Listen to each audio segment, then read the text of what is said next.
రోజులు మారినా తరాలు మారినా అత్తకోడళ్ల మధ్య ఉండే గొడవలు మారవు. చిన్న చిన్న తగాదాలు ఎప్పుడూ నడుస్తూనే ఉంటాయి. ఏదో విషయానికి గొడవలు, అభిప్రాయ భేదాలు వస్తుండడం సహజమే. మేనరికం పెళ్లి చేసుకున్నా గొడవలు తప్పటం లేదు. అయితే అంబేద్కర్ కోనసీమ జిల్లాకు చెందిన ఓ అత్తాకోడలు మాత్రం అందరికీ భిన్నం. వీరికి ఒకరిపై ఒకరికి అమితమైన ప్రేమ. ఈ క్రమంలోనే అత్తయ్య బర్త్డే వచ్చింది. 50వ పుట్టినరోజు కావడంతో అత్తపై కోడలు తనకున్న ప్రేమానురాగాలను బయటపెట్టింది.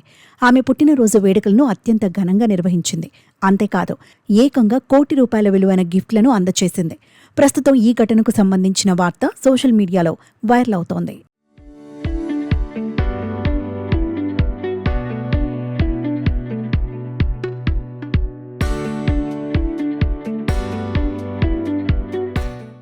ఉమ్మడి తూర్పుగోదావరి జిల్లా ఆర్యవైశ్య సంఘం కార్యదర్శి కాసు శ్రీనివాస్, భవానీ దంపతుల కుమారుడు సుకేష్కు 2 ఏళ్ల క్రితం వివాహం అయింది. పశ్చిమ గోదావరి జిల్లా పాలకొల్లుకు చెందిన శ్రీరంగనాయకితో వైభవంగా పెళ్లి జరిపించారు.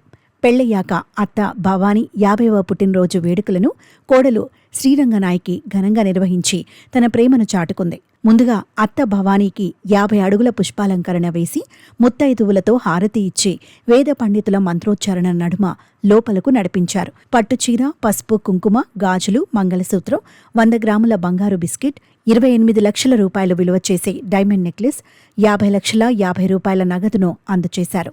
బంధువులు, స్నేహితులు అందర్నీ పిలిచి ఘనంగా ఈ పుట్టినరోజు వేడుక జరిపించారు. భారీ కేక్ కట్ చేసి వేడుక నిర్వహించారు. అత్తాకోడళ్ల మధ్య గొడవలు సాధారణంగా చూస్తుంటాం. కానీ ఇలా పుట్టినరోజు వేడుకను అత్యంత వైభవంగా నిర్వహించటం స్థానికంగా వైరల్ అవుతోంది. వీరి మధ్య ప్రేమానురాగాలు అందరికీ ఆదర్శమే అంటున్నారు.